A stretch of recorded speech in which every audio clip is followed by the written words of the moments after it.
Basketball training, and today I'm going to show you my top 5 favorite offensive basketball plays. On this channel I show you usually basketball plays, drills, and skills, so I hope you enjoy the video today. So my number 5, so I'm going to count down from 5 down to 1. My number 5 top 5 basketball play is the 5-out pass and screen away. I'm going to also lump this into pass and screen for the player you're passing for.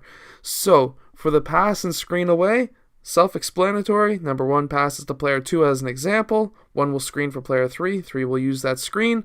And then 2 can either pass to 4 or 3.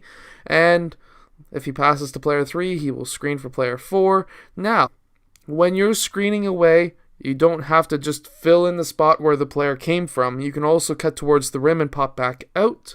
Or if you cut towards the rim, your coach could also instruct your team to dribble the ball around to fill the spot, and pop back out.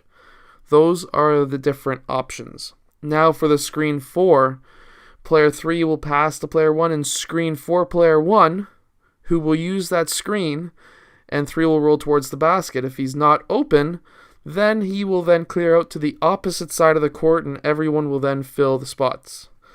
Very, very simple, easy offense. Now on to play number 4. Play number 4 is also a 5-out basketball offense, and how we are going to run it this time is almost like the box offense, which just may be coming later on in this video. But 4 and 5 will screen down for players 2 and 3.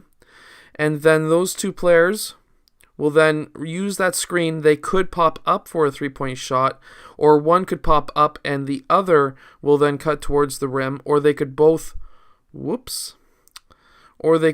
be cutting towards the rim, and they both, or one or the other, may be open for a nice layup. Now on to play number 3. Play number 3 is a box offense. It's a very simple play.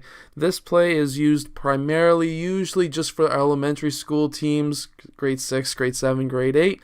However, I have successfully used it before at the high school age, and I have also seen NCAA teams using this as well.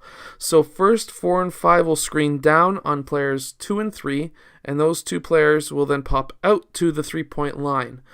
Let's say, for example, 1 passes to player 2 because he's open. He could also take the 3-point shot, or he could look for player 5 who would be posting up the man. Hopefully, obviously, the defense switches, and now there's a mismatch on player 5, so that it should be a nice, easy post up and layup.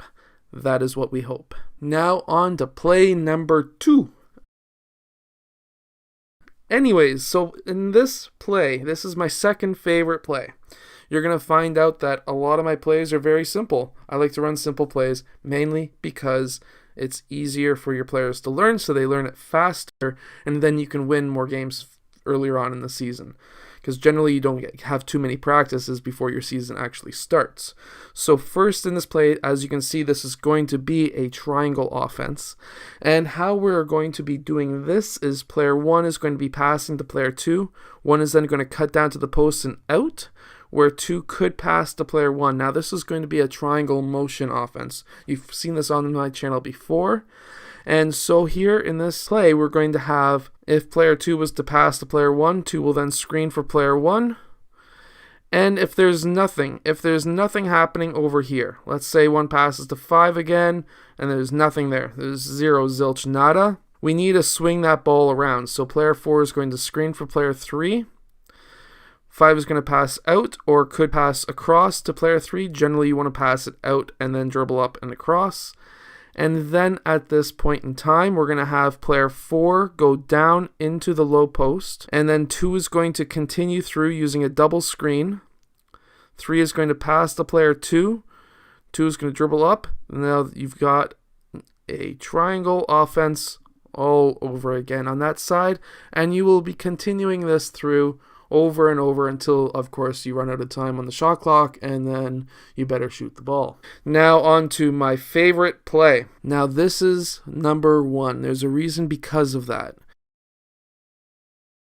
This is my top play that I use. This is my number one play. I use this now with every team that I coach.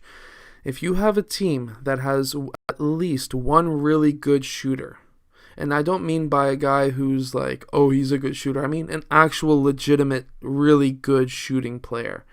I had a player once with this play who scored 18 points in the first quarter. 18 points. And we ran this play consecutively over and over and over and over again, and the opposing team could not stop it. Ancaster, there's a city called Ancaster here in Canada. They were unable to stop this at the grade 9 level. We scored probably close to 40 or 50 points off of this play. How this play is going to run, I call this the S play, or you can call this whatever you want. How I like to call it is, what's his name? Whatever his name is, call it. Now, what we're going to have is player 3 is going to screen for player 1, and at the same time 4 is going to go down to the low post. Now player 2 is going to use 5 and 4 as a screen, and 1 is going to be using 3 as a screen.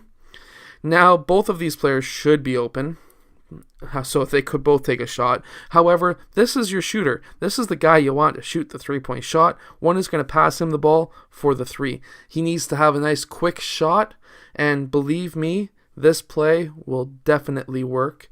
These two guys should be your biggest guys on the court, setting those hard screens, and believe me, it works. I love this play. Hands down, the best offensive basketball play you can use if you have a good shooter. I hope you have enjoyed.